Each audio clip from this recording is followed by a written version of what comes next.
Wabarakatuh. Waalaikumsalam warahmatullahi wabarakatuh. Alhamdulillahirabbil alamin.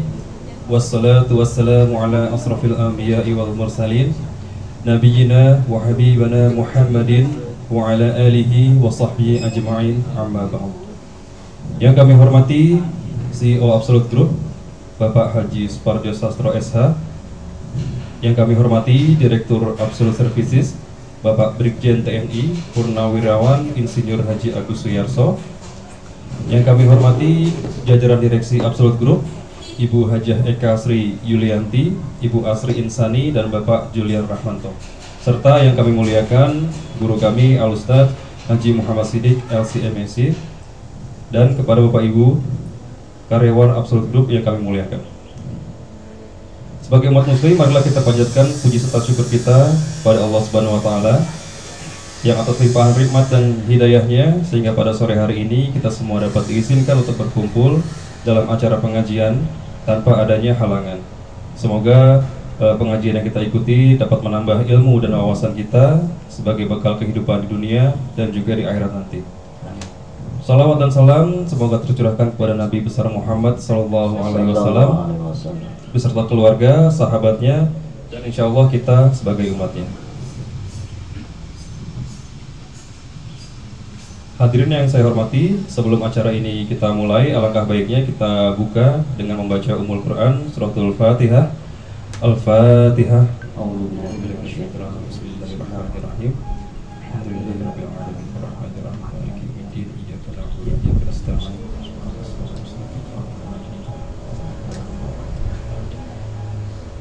Baik, berikutnya akan disampaikan pengajian atau tausiah yang insya Allah akan disampaikan langsung oleh guru kita Al-Ustadz Haji Muhammad Siddiq LCMSY dengan tema golongan yang diwajibkan untuk mandi wajib. Oleh karena itu kepada Ustadz kami persilakan. Assalamualaikum warahmatullahi wabarakatuh. Bismillah, alhamdulillah, wassalatu wassalamu ala rasulillah wa ala alihi wa sahbihi wa mawala. Rabbi shrah li sadri wa yassir li amri wahlul 'uqdatam min lisani yafqahu qawli, amma ba'du.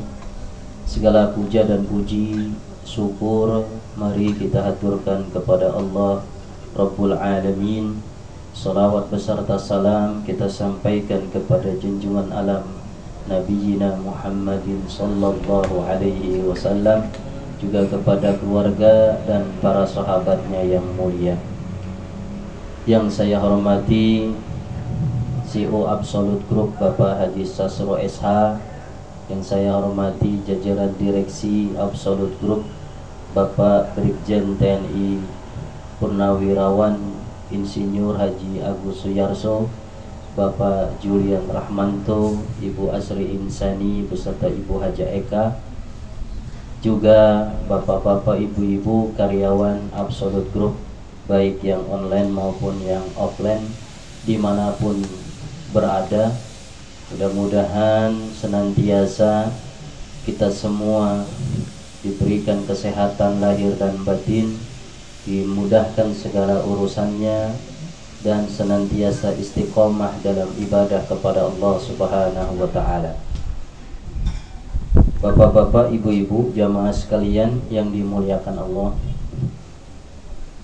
pada sore hari ini kita mengkaji akan seputar ilmu fikih yang judulnya adalah golongan orang-orang yang harus mandi wajib.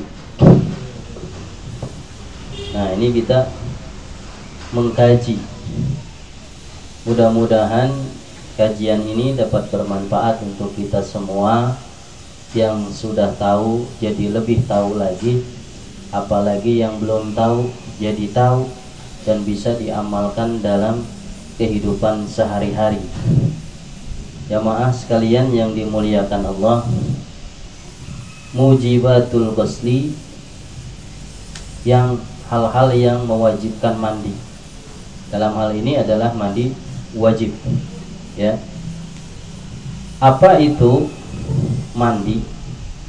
Mandi dulu kita bahas. Al-ghuslu lughatan sailanil ma' ala syai'in mutlaqan. Mandi itu adalah mengalirkan air ke sesuatu secara mutlak, itu mandi. Ya enggak? Misalkan ada batu, kita kucurin air, dibersihin, itu lagi mandiin batu. Ya, pokoknya secara bahasa mengalirkan air ke sesuatu itu mandi. Tapi kalau mandi secara istilah ilmu fikih Islam, ya, apa? Sailanu alma ala jami'il badan biniyatin mahsusatin. Mengalirkan air ke seluruh badan biniyatin mahsusatin, tapi dengan niat yang khusus. Itu mandi secara syariat. Ya, makanya mandi ada macam-macam hukumnya. Ada mandi mubah. Mandi mubah mah mandi kayak biasa, itu namanya mandi mubah. Ya, mandi pagi, mandi sore, mubah. Ada lagi mandi makruh. Yang gimana mandi makruh? Kalau orang lagi puasa. Orang puasa kan kita lemes. Tahu-tahu kita di siang hari bolong mandi aja kan seger itu. Ya, biar seger. Lagi puasa lemes mandi seger. Nah, niatnya mandi biar seger itu makruh mandinya. Jadi mandi makruh. Ya. Ada lagi mandi wajib. Nah, nanti yang kita bahas ini adalah mandi wajib, harus mandi. Ada lagi mandi sunnah. Mandi yang hukumnya sunnah, kalau dikerjakan dapat pahala. Contohnya misalnya mandi mau sholat Jumat. Orang kalau mau sholat Jumat mandi dulu, mandi sunnah Jumat, itu pahalanya luar biasa. Namanya mandi sunnah, mandi sholat Jumat, hukumnya sunnah. Ada lagi mandi idain, mandi hari raya. Ya, besok mau Idul Fitri, besok mau Idul Adha, kita mandi dulu sebelum ke masjid, sebelum ke lapangan. Nah, mandi untuk sholat Idul Adha atau Idul Fitri namanya mandi sunnah. Sekarang kita membahas siapa saja golongan yang mandinya kena hukum mandi wajib. Orang itu harus mandi wajib. Siapa saja? Nah, ini sekarang kita mengkaji. Ada 6 golongan yang mandi wajib atau wajib mandi, yang hukumnya wajib. Walladhi yujabu ghuslus sittatu asya, yang mesti mandi wajib ada 6 golongan atau 6 perkara. Siapa aja yang mandi wajib? Yang pertama, ya, tushtaraku fiha rijal wan nisa. Ada 3 golongan atau 3 perkara yang berlaku untuk laki-laki dan perempuan. 3 golongan mandi wajib. Yang pertama ini bisa buat laki dan perempuan. Apa itu yang 3? Ya, yang 3, yang pertama adalah iltikaul hitanaini, bertemunya 2 kelamin. 2, begitu Anda. Ya, kelamin laki-laki dengan kelamin perempuan ini ketemu. Mandi wajib. Ustaz cuma 5 menit. Ya tetap aja, pokoknya nyentuh, walaupun sedetik nyentuh, ping, mandi wajib. Ustaz saya nggak ngapa-ngapain, cuman kenalan doang sebentar, nggak bisa. Ya, pokoknya nyentuh saja. Iltiko itu nyentuh, apalagi bukan sentuhan lagi, lama. Ini sentuh aja, twing, wajib mandi. Iltikaul itanaini, bertemu ini nyentuh.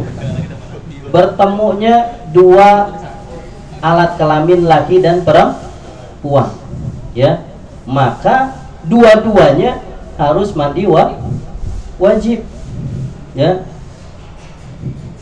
misalnya di sini dijelaskan, ya, walaupun cuman nyentuh, apalagi kepalanya hilang, itu apalagi wajib mandi. Nggak tahu kepalanya bisa hilang. ya, itu wajib mandinya sudah jelas ya. Baik itu keluar manikah atau tidak, keterangannya ketemu dua alat kelamin laki perempuan itu wajib mandi, buat laki-lakinya maupun buat perempuannya wajib mandi ya. Jangan ada orang itu mengatakan, Ustadz saya mah cuma nempel doang, nggak ngapa-ngapain, tetap mandi. Karena kalimatnya iltika ul hitana, ini ketemu dua alat kelamin laki perempuan, ketemu kasarnya itu paling cepat tuing mandi sudah. Apalagi ya lebih daripada itu. Itu yang pertama ya. Kemudian yang kedua apa? Inzalul mani, keluar air mani. Kalau keluar air mani wajib mandi wajib ya, karena orang yang keluar air mani itu termasuk hadas besar atau junub ya. Walaupun keluar maninya setetes, twist. Nah, Ustadz saya cuma setetes doang, wajib mandi ya, mandinya wajib. Kemudian apa? Walaupun keluar air maninya, apakah berhubungan badan atau tidak ya. Kalau berhubungan badan sudah jelas, ini mah keluar air mani enggak hubungan badan, kadang-kadang twing. Nah, tetap keluar air mani wajib mandi, mandinya wajib. Kemudian apa? Apakah keluarnya dengan nafsu syahwat atau tidak dengan nafsu? Yang penting keluar air mani maka wajib mandi. Apakah disengaja atau tidak disengaja? Kalau disengaja ya misalnya ya begitu dah, susah dijelasinnya. Walaupun pada paham gitu ya. Ya, kalau disengaja ya misalkan begitu ya. Yang tidak disengaja mimpi, kita tidur siang ngimpi dengan Ayu Ting Ting, sampai merasakan kenikmatan, buah keluar air mani dalam mimpi. Begitu bangun ternyata keluar air mani, maka mandi wajib harus. Padahal nggak disengaja, karena kalau ngimpi itu tidak direkayasa, tiba-tiba ya. Nah, perbedaannya air mani di dalam ilmu fikih, air itu ada 3. Ada air mani, ada air madhi, ada air wadi. Yang air mani itu adalah air yang keluarnya nikmat. Kalau kita ngeluarin air, ini perairan, kalau kita keluar air di bagian bawah kita, keluarnya enak, nikmat atau nikmat sekali, itu air mani. Ya kadang-kadang keluarnya menggeletar, misalnya begitu, itu air mani. Apakah dengan hubungan badan atau tidak hubungan badan? Apakah disengaja atau tidak disengaja? Itu air mani. Ada lagi air madhi. Air madhi itu air yang timbul hawa nafsu. Maaf, misalnya nih kalau anak muda nonton film-film begituan, nonton aja sampai gak kedip-kedip, sampai napasnya tuh katanya napasnya nggak teratur, kaget gitu ya. Nah, gitu. Jadi dia nonton ya, atau melihat atau apalah, pokoknya dia menimbulkan hawa nafsu. Tiba-tiba si otong yang bawah itu pas dilihat basah, kan suka begitu ya, pas dilihat lah ini basah, kenapa nangis ini? Nah, disebut buang air seni? Enggak. Disebut air mani? Bukan. Karena enggak nikmat, enggak, tahu tuh basah aja. Pas dilihat lah, Ini lengket-lengket halus begini. Nah, ini namanya madhi. Madhi itu kalau kita nafsu syahwat. Ya, masing-masing tahu lah. Ya, bahkan sebelum hubungan badan kita nafsu dengan istri atau suami, tahu-tahu udah basah bawahnya. Itu bukan air mani, itu air mati itu. Udah basah. Ya. Ya, introduction. Itu muqaddimah kalau bahasa Arab ya, permulaan itu udah basah. Itu madhi. Ya, ada lagi wadi. Kalau wadi itu kalau dia habis buang air kecil. Buang air kecil diurut-urut sampai sunnahnya kalau kita buang air kecil, kalau laki-laki kan diurut-urut. Ya, biar air najis seninya itu keluar dengan teratur. Karena kalau nggak diurut-urut bisa ada sisanya di lubang. Ya, makanya aneh kalau orang laki-laki kencing cepat banget, sudah, aduh, itu gimana ngebersihinnya? Karena bisa jadi kalau udah buang air kecil itu masih ada sisa najis di batangnya. Harus diurut-urut. Ya, urut 1 kali, 2 kali, 3 kali. Udah gitu sunnahnya apa? Mendaham. Mendaham gimana? Nah, jadi yang di dalam itu keluar. Gitu, itu akan keluar. Itu sunnah itu, mendaham. Buang air kecil. Ya. Nah, atau namanya wadi kalau kita habis melakukan pekerjaan yang berat atau kecapean. Misalnya ngangkat-ngangkat benda-benda berat atau olahraga. Kadang-kadang pas dilihat di bawahnya basah. Itu namanya wadi. Tapi nggak ngerasa pipis, buang air kecil, enggak. Yang lain, nah itu namanya wadi. Kalau wadi dan madi itu harus wudu, tapi kalau mani harus mandi junub, mandi wajib. Ya, nah sekarang bagaimana niatnya? Ya, jadi mandi junub itu tidak hanya suami istri yang habis hubungan, tidak. Yang masih jomblo juga kalau keluar air mani harus mandi junub. Jangan bilang ah itu mah buat suami istri, saya mah masih jomblo. Kadang-kadang jomblo banyak keluarnya. Ya. Keluar air mani disengaja tidak disengaja, hubungan badan atau tidak hubungan badan, intinya keluar air mani wajib mandi junub. Ya. Niatnya bagaimana? Nah, kalau nggak niat selamanya najis. Kalau orang keluar air mani nih, kata Ustadz kalau keluar air mani wajib, saya mandi aja. Tapi nggak pakai niat, maka dikategorikan walaupun udah mandi pakai sabun, pakai sampo segala macam, tapi nggak pakai niat, tetap hitungannya najis karena nggak ada nih niat. Disinilah pentingnya fikih. Niatnya misalnya kalau kita mandinya keluar air mani junub, nawaitul gusla li rabbil hadasi anil junubi fardhon lillahi ta'ala. Saya niat mandi untuk menghilangkan hadas besar dari junub, wajib karena Allah ta'ala. Niatin dulu, baru mengguyur air ke seluruh badan.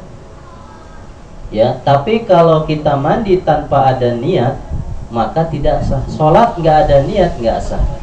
Puasa nggak ada niat nggak sah. Mandi junub, mandi hadas besar tanpa niat pun tidak sah. Jadi dianggap apa? Mandi biasa dan dia tetap masih kotor atau masih najis. Jadi ingat kalau mau mandi junub harus pakai niat. Innamal a'malu binniyat wa innamal likulli imri'in ma nawa. Sungguhnya segala perbuatan tergantung niat dan seseorang akan mendapatkan apa yang diniatkannya. Ya, ingat, yang jomblo juga kalau keluar air mani harus mandi junub, mandi besar. Jangan disangka saya mah masih jomblowati, mandi itu mah buat orang yang udah keluarga. Tidak, sekali lagi ini berlaku siapa saja yang sudah menikah atau belum menikah. Intinya apabila keluar air mani wajib mandi besar, mandi junub. niatnya harus benar, harus ada niat, dan niatnya harus benar. Niatnya di dalam hati, niat di dalam hati. Kalau talafut dengan ucapan sunnah. Madhab Imam Syafi'i mengucapkan niat di dalam lisan itu sunnah, tapi tempat asli niat di dalam hati. Saya niat mandi untuk menghilangkan hadas besar karena junub, wajib karena Allah Ta'ala. Udah selesai, banjur seluruh tubuh dengan air. Paham ya? Baik. Nah, itu kalau yang pertama adalah ketemunya dua alat kelamin laki dan perempuan. Yang kedua adalah keluarnya air mani, disengaja atau tidak, sedikit atau banyak, ya, dengan nafsu atau tidak dengan nafsu. Selama keluar wajib mandi besar, ya. Yang ketiga, yang mandi ini bisa berlaku laki dan perempuan adalah apa? Meninggal. Kalau orang meninggal wajib dimandikan, ya, wajib dimandikan. Ustaz, kalau orang meninggal dia mandi sendiri? Lah enggak, namanya udah meninggal, dimandiin kalau meninggal mah, ya, sama amil biasanya. Amil yang mandiin, ya. Kalau laki-laki yang mandiin laki-laki, kalau perempuan yang mandiin perempuan. Ustaz, kalau banci gimana? Nah, loh.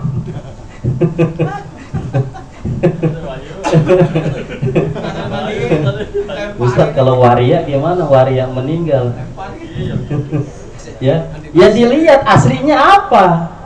Aslinya ternyata ya waria kan wanita tapi pria, ternyata punya itu ya laki-laki yang mandi. Walaupun ya wanita tapi aslinya pria, ya pria, bapak-bapak atau amil laki-laki yang memandi. Kembali ke asal, ke fitrahnya dia.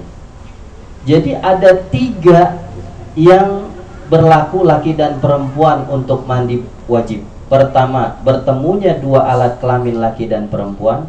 Apakah itu disengaja atau tidak, sebentar atau lama, ya, masuk dalam banget atau cuma nempel, itu tetap mandi wajib. Yang kedua, keluar mani. Yang ketiga, mati atau meninggal dunia, itu wajib mandi. Kalau meninggal itu dimandikan. Nah, ada tiga lagi yang wajib mandi besar. Apa? Wasalasatun tuhtasu bihan nisa, dan tiga perkara yang lainnya khusus buat perempuan. Makanya hukum perempuan banyak. Makanya ada fikhun nisa, fikih wanita. Itu ada. Kalau laki-laki fikhur rijal nggak ada. Karena wanita hukumnya tuh banyak dalam fikih. Jadi harusnya perempuan ini harus banyak mengkaji ilmu fikih. Karena fikih wanita itu banyak yang harus diketahui dan harus dijalankan dalam ajaran agama. Ya, kompleks masalah wanita ini. Harus belajar fikhun nisa atau fikih wanita. Harus. Tidak cukup hanya 1-2 bab, tapi banyak masalah di dalam wanita. Memang wanita misteri. Apa saja yang tiga perkara bagi khusus wanita yang mandi wajib? Yang pertama adalah al-haid. Haid, keluar darah bulanan, ya, tamu bulanan. Itu perempuan. Ada laki-laki haid, Pak saya nggak masuk hari ini, kenapa? Haid. Laki-laki haid. Ya. Jadi kalau perempuan haid, ya, kalau sudah selesai haidnya, haid itu paling pendek 1 hari, 1 kali 24 jam, paling lama 15 hari. Itu antara itu, ya, ibu-ibu nih yang tahu nih. Kalau saya kaidahnya aja, paling cepat 1 hari, 1 kali 24 jam, paling lama 15 hari. Ada yang seminggu, 7 hari, 8 hari, beda-beda setiap perempuan. Nah, kalau sudah haidnya selesai, maka wajib mandi besar. Nah, gimana Ustadz niatnya? Saya mah nggak pernah ngaji, baru tahu sekarang. Ustadz saya tahu sih habis haid kalau udah bersih mandi, tapi apa ya niatnya saya kagak tahu. Nah, bahaya tuh orang haid lalu mandi, ngerti mandi, dia mandi aja tapi nggak tahu ilmunya, nggak pakai niat, tetap selamanya kalau nggak pakai niat dia mandinya tetap najis. Astagfirullahaladzim. Ya nggak pakai niat, ya nggak pakai niat, gimana? Iya Ustadz saya nggak tahu, saya tanya suami saya, Pak niat mandi haid gimana? Boro-boro gitu juga kagak ngaji, sama. Nanya lagi ke mertua, kebetulan ada bapak mertua kalau mandi haid gimana? Niatnya nawaitu somagodin. Waduh, lebih hancur lagi. Nawaitu somagodin, ternyata keluarganya emang kagak pernah ngaji, jadi main jeplak aja nawaitu somagodin, diamalin lagi sama menantunya. Bismillahirrahmanirrahim, nawaitu somagodin anadibati sahri. Itu niat puasa pakai niat junub, salah. Ya, ini pentingnya ilmu. Gimana Ustadz kalau niat selesai haid bagi perempuan? Nawaitul gusla lirafil hadasil haidi fardhon lillahi ta'ala. Nawaitul gusla, saya niat mandi lirafil hadasil haidi, untuk menghilangkan hadas haid, fardhon wajib lillahi ta'ala, karena Allah ta'ala. Ustadz aduh bahasa Arab kepanjangan, saya mah bingung. Boleh nggak pakai bahasa Jerman? Boleh pakai bahasa Jerman. Nawaitul gusla simkuring mandi dirofil hadasil haidi, pikeun ngalengitkeun kana hadas haid, pardon kalawan wajib lillahi ta'ala, karena Gusti Allah ta'ala. Itu bahasa Jerman. Boleh nggak? Boleh, yang penting maksudnya sama. Nawaitul gusla lirofil hadasil haidi fardhon lillahi ta'ala, saya niat mandi untuk menghilangkan hadas haid, wajib karena Allah ta'ala. Mandi selesai, jadi niatnya. Jadi rukun mandi wajib itu pertama niat, yang kedua mengguyur atau mengalirkan air ke seluruh tubuh. Jangan sampai ada sela-sela kulit badan kita yang kering. Makanya yang bagian ketiak ya harus benar-benar dicek. Jangan sampai mandi di sela-sela manapun ada yang kering, nggak sah mandinya. Ya udah Ustadz saya nyemplung aja. Ya kalau ada kolam renang enak. Nah ini mah kita cuma sekucur-kucur gitu doang. Harus periksa semuanya, harus basah atas sampai bawah. Ya, itu yang pertama. Yang khusus buat wanita adalah haid. Yang kedua, yang khusus buat wanita mandi wajib adalah wiladah. Wiladah apa Ustadz? Yaitu darah yang keluar pada saat melahirkan. Ya, si ibu ini ketika melahirkan bayi, pada saat melahirkan bersamaan kala itu adalah mengeluarkan darah. Itu namanya wiladah. Kalau pada saat melahirkan harus mandi wiladah namanya, mandi wajib wiladah. Gimana niatnya Ustadz? Banyak nggak yang kagak tahu kayak begini ya? Banyak nggak? Ya ibu-ibu, wanita-wanita yang kagak pernah ngaji boro-boro tahu, betul lah. Sini pentingnya, fikih wanita itu harus benar-benar dikaji. Niatnya gimana Ustadz kalau habis ngelahirin mandi wajibnya? Nawaitul gusla lirafil hadasil wiladati fardhon lillahi ta'ala. Nawaitul gusla kuring mandi lirafil hadasil wiladati, pikeun ngalengitkeun hadas wiladah, kusabab kuring ngalahirkeun, fardhon kalawan wajib lillahi ta'ala, karena Allah ta'ala. Nawaitul gusla, saya niat mandi lirafil hadasil wiladah, untuk menghilangkan najis atau hadas kelahiran, wajib karena Allah ta'ala. Baru setelah itu aliri air ke seluruh tubuh. Ya, bahkan kalau sunnahnya itu ya sunnah mandi, cuci tangan 3 kali ya, terus pakai sabun dulu bersih-bersih, terus maaf tangan kiri dibersihkan alat kelaminnya dulu. Itu sunnah ya, sunnah ya. Tapi intinya yang pentingnya adalah niat kemudian membanjur seluruh tubuh dengan air dan jangan sampai ada yang kering. Ya, misalnya maaf di sini nih kadang kalau kita mandinya jongkok, misalnya tempatnya kecil, mandinya jongkok, kan kelipet di sini. Ini nggak boleh sampai kering. Ya, ya kalau jongkok pokoknya diusahakan basah semuanya. Kuping, lubang kuping atau selangkangan paha atau ketiak semuanya diperiksa sampai lebih bagus berkali-kali basah daripada kering, nggak kena basah air. Itu yang kedua yang khusus buat wanita. Yang ketiga, yang terakhir, yang khusus buat wanita menjadi wajib mandi wajib adalah nipas. Nipas itu adalah darah yang keluar setelah melahirkan. Ada darah keluar saat melahirkan namanya wiladah. Ada darah yang keluar setelah melahirkan namanya nipas. Beda waktunya saja. Kalau wiladah bersamaan dengan bayi yang keluar, darahnya itu darah wiladah harus mandi wajib. Ada lagi setelah melahirkan ada darah-darah lagi. Nah, kalau itu sudah bersih, itu namanya nipas. Nah, kalau sudah darahnya bersih, mandi lagi itu perempuan. Mandinya niatnya adalah membersihkan nipas, darah setelah melahirkan. Gimana niatnya? Sama, tinggal ganti aja intinya. Nawaitul ghusla li rafil hadasin nipasi fardhonillahi ta'ala. Nawaitul ghusla sim kuring mandi li rafil hadasil nipasi pikeun ngaleungitkeun kana najis nipas fardhon kalawan wajib lillahi ta'ala karena Allah ta'ala. Kalau bahasa Jermannya, saya mandi untuk menghilangkan hadas nipas wajib karena Allah ta'ala.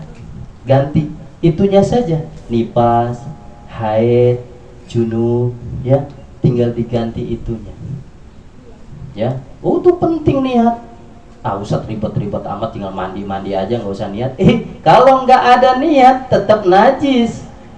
Walaupun mandi misalkan satu air yang penuh berkali-kali atau berenang misalkan atau di bathtub, waduh bathtub bahasanya. Kalau kita renang Ustaz kan kena semua, tapi nggak pakai niat, tetap tidak sah mandinya karena syaratnya dua, niat kemudian sailal ma alal jami'il badan. Pertama niatnya apa ya, sesuai dengan hajat junubnya. Yang kedua aliri air ke seluruh tubuh. Dua ini menjadi syarat dalam mandi wajib. Nah penting nih buat laki-laki, ajarin kalau punya istri, ya enggak, yang istri masih jomblowati belum nikah tetap kan haid, itulah. Jadi penting buat semua enggak? Penting. Yang udah nikah penting ajarin istrinya. Jangan-jangan istri saya kalau lagi mandi haid atau mandi junub kagak pakai niat, itulah. Cuman mandi-mandi doang, waduh bahaya, berarti najis mulu dong. Saya suaminya nggak ngajarin, dosa saya. Tuh, saya cek pulang nanti liatin aja. Saya tanya istri saya, kamu kalau habis hubungan badan kan kita najis. Kalau saya mah pakai niat, kamu pakai niat gak? Alah yang begitu aja ditanya. Ya pakai niat gak? Masa sih makin nanya-nanya segala. Iya kamu pakai niat gak sih? Kok begitu banget sih nanyanya? Pakai niat gak? Ya pokoknya kan mandi. Berarti ketahuan tidak pernah iya, ajarin. Ya pokoknya begitu aja, saya niatnya gimana? Ya nawaitu sama godin. Salah. Ya. Nah, amalkan. Yang punya istri dicek istrinya kalau lagi haid mandinya itu gimana niatnya. Kalau yang udah nikah lahiran tuh lahir pada saat lahiran wiladah niat mandi atau enggak? Kalau mandi pakai niatnya apa? Setelah lahiran bayinya udah keluar tuh darahnya, ada darahnya itu berhenti, itu namanya nipas. Pernah nggak dia mandi nipas? Kalau udah mandi nipas niatnya apa? Dikaji semua. Kalau kita sayang sama keluarga, ya diskusi, sharing-sharing agama untuk kebaikan kita bersama. Kalau laki-laki dan perempuan, yang pertama apa? Ketemu alat kelamin laki perempuan bareng-bareng nih, mandi wajib. Yang kedua, keluar air mani. Yang ketiga, meninggal. Ini laki dan perempuan. Kalau yang khusus perempuan tiga, haid, wiladah, nifas. Ini khusus perempuan. Kalau laki dan perempuan tiga, ketemu dua alat kelamin berbeda, kemudian keluar air mani dan mati atau meninggal dunia. Yang tiga khusus perempuan tadi, haid, wiladah, nifas. Jadi ada 6 golongan yang wajib mandi wajib. Ya, penting nggak ilmu seperti ini? Penting. Disinilah namanya belajar ngaji ilmu fikih, penting dalam ibadah kepada Allah. Ustadz, saya mah kalau Islam yang penting mah sholat. Hati-hati, masih banyak yang harus kita pelajari, bukan hanya sholat, tapi ilmu semacam ini adalah ilmu yang harus dipelajari. Dan ini terjadi khususnya perempuan berulang-ulang. Setiap bulan perempuan haid, kecuali sudah menopause. Apalagi kalau sudah suami istri, hubungan badan, ya, seminggu bisa berkali-kali, betul ya? Ada yang seminggu 2 kali, ada yang 3 kali, ada yang sehari 7 kali. Ya, kalau hubungan badan setelah itu kan najis, berarti harus mandi junub kan? Periksa. Kalau kita sudah tahu sebagai suami, coba tanya istri, iseng-iseng, mah, kita kan hubungan badan. Iya, mama mandi junub. Ya mandilah. Masa nggak mandi? Mama juga ngaji gini-gini juga. Ya udah mah, kita ngobrol. Mama kalau mandi niatnya apa? Kalau hubungan badan selesai mandi junub itu apa? Nah, tanya. Kalau benar alhamdulillah. Kalau enggak, selamatkan istri kita dengan fikih yang benar. Jangan sampai suami diam aja. Tanggung jawab suami terhadap istri. Ya.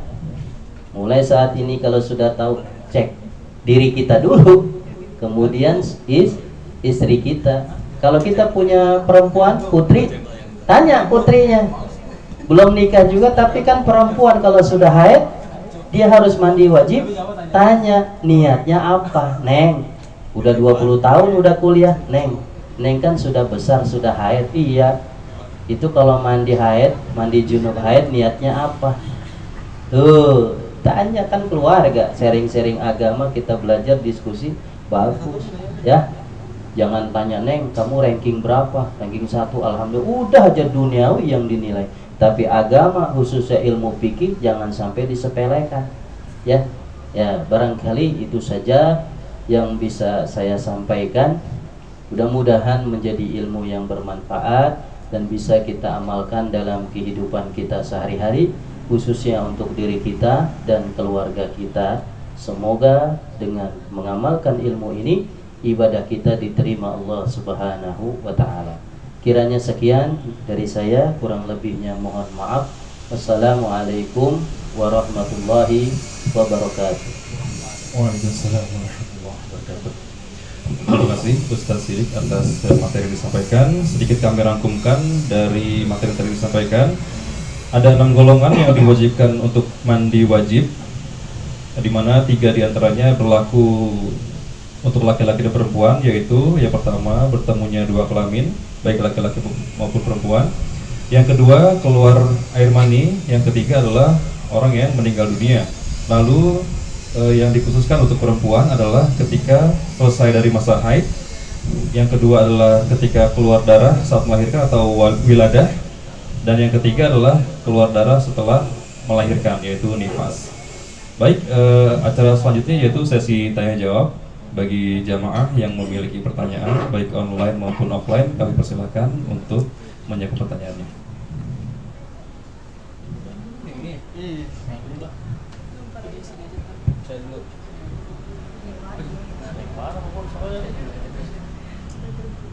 Bismillahirrahmanirrahim. Assalamualaikum warahmatullahi wabarakatuh. Waalaikumsalam warahmatullahi wabarakatuh. Ustadz, izin bertanya.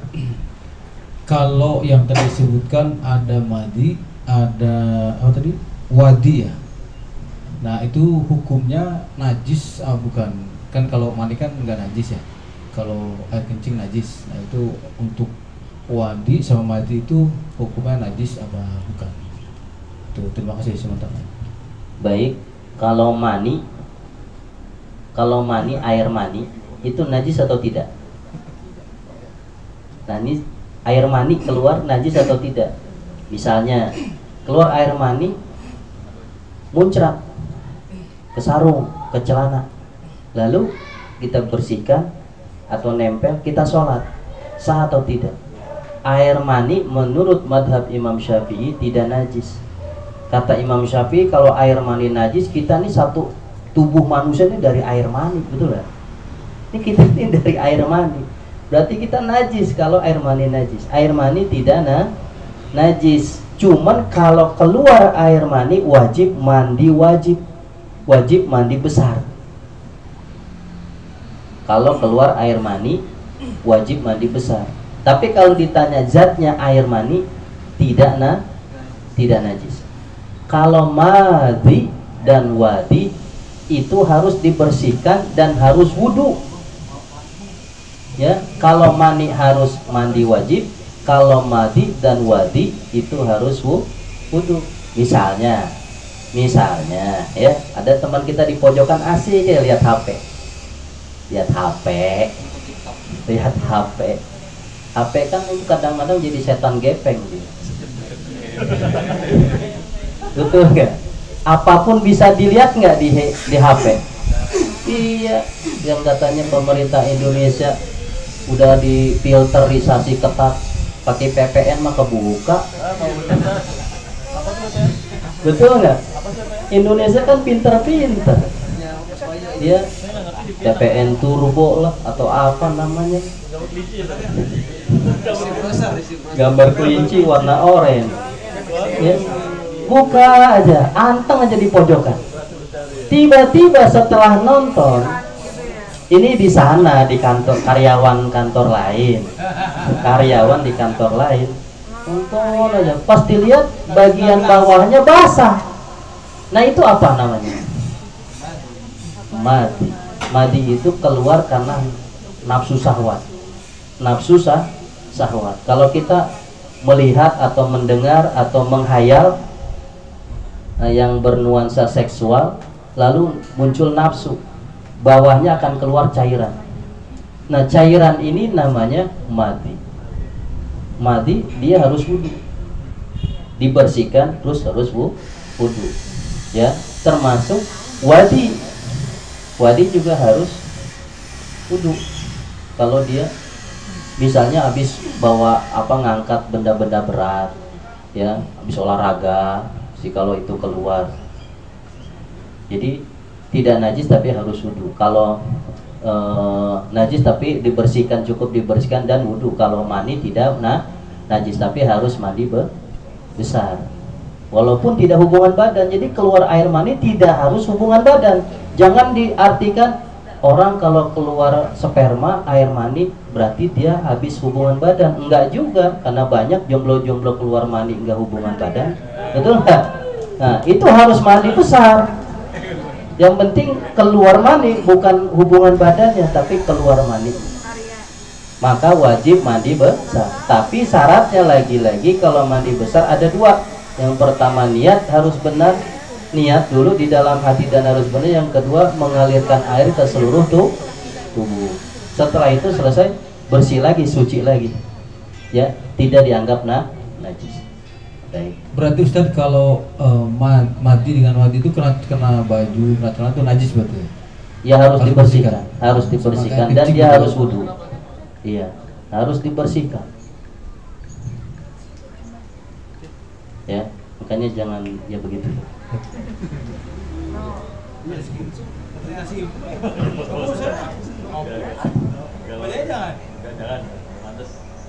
Baik, ada lagi. Jadi mohon maaf agak nyerempet ke arah-arah sana, tapi memang kajiannya seperti itu. Gini aja, saya bacain aja yang enggak ini, yang enggak parno. Ini ada pertanyaan Ustaz nih dari Mas Ibnu aja orangnya.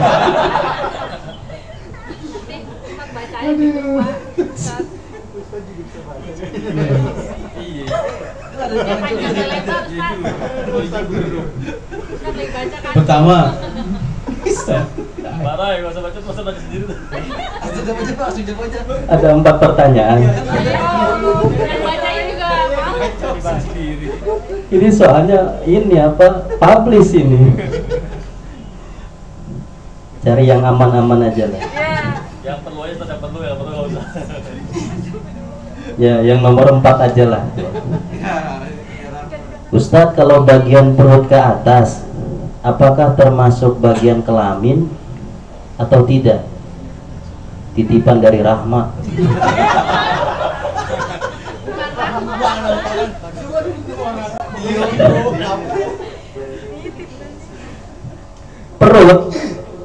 Perut ya, ke atas katanya. Bagian perut ke atas apakah termasuk kelamin? Ya bukan.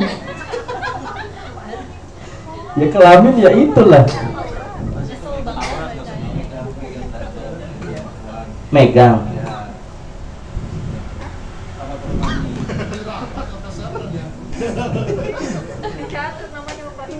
Pertanyaannya apa? Megang dada batal apa enggak?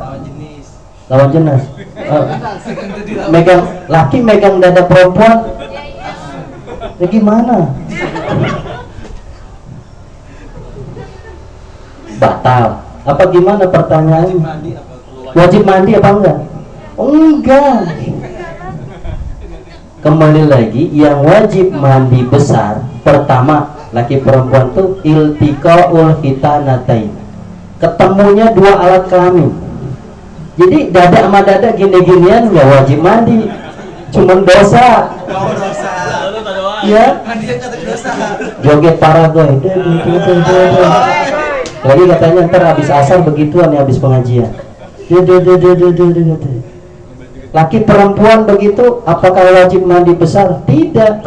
Pertanyaannya keluar air mani enggak? Gitu dulu. Kalau keluar air mani wajib mandi. Tapi yang pertama ketemu alat kelamin. Kalau nggak ketemu nggak apa-apa. Cuman kalau bukan muhrim dok, nggak usah laki perempuan beradu dada. Nggak usah, nggak beradu, megang. Wah sama, megang nggak boleh. Pokoknya lihat. Yang keluar, yang harus mandi besar pertama ketemu 2 alat kelamin ya. Yang kedua apa? Keluar air mani. Yang ketiga meninggal. Meninggal juga kalau syahid ya, itu nggak usah dimandikan. Syahid itu sudah suci. Itu saja. Kalau dada ketemu dada, pertanyaannya mandi apa enggak ya? Bukan masalah dosa dan tidak. Kalau dosa udah pasti dosa kalau bukan muhrim. Tapi mandi wajib enggak mandi. Karena dada, tangan atau perut sama perut enggak. Cuman kalau ditanya dosa ya kembali ke hukum yang lain ya. Kalau bukan suami istri atau yang biasa-biasa bukan muhrim, main adu-adu perut, adu dada ya tetap dosa. Tapi kalau suruh mandi wajib atau tidak, tidak ya. Baik, selesai. Nih nomor 1 ya, ada lagi. Kalau nempel kelamin tapi masih pakai celana, perlu mandi wajib enggak Pak? Titipan Mas Hengki.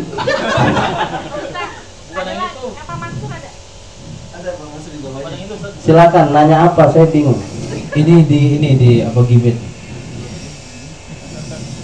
dari Pak Mansur. Assalamualaikum warahmatullahi wabarakatuh. Waalaikumsalam warahmatullahi wabarakatuh. Maaf mau tanya Ustadz, ancaman apa saja bagi yang menunda-nunda mandi wajib? Satu lagi Ustadz nanya, bagaimana cara terbebas dari kondisi junub sementara kondisi fisik tidak kuat menahan dinginnya air? Kalau hubungan badan aja kuat. Atau kondisi fisik terluka yang berbahaya jika kena air, apakah boleh mandi janabah dengan tayamum? Bagaimana hukumnya?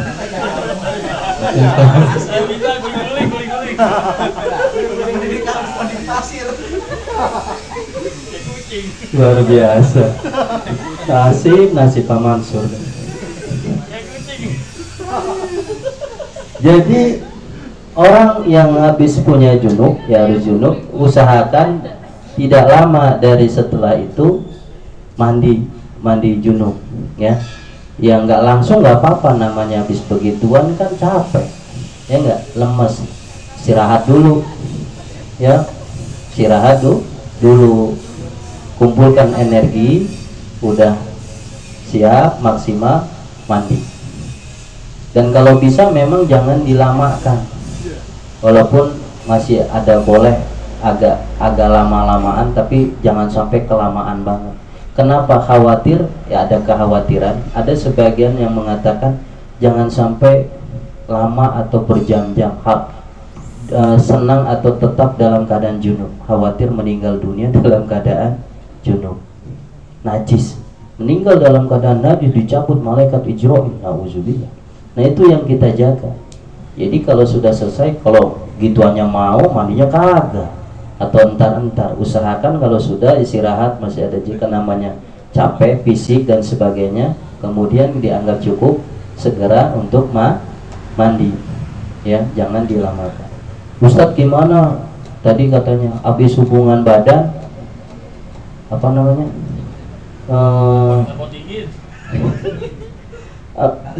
tidak kuat menahan dingin. Wah iya, mandi di bawah gunung nih, di pegunungan.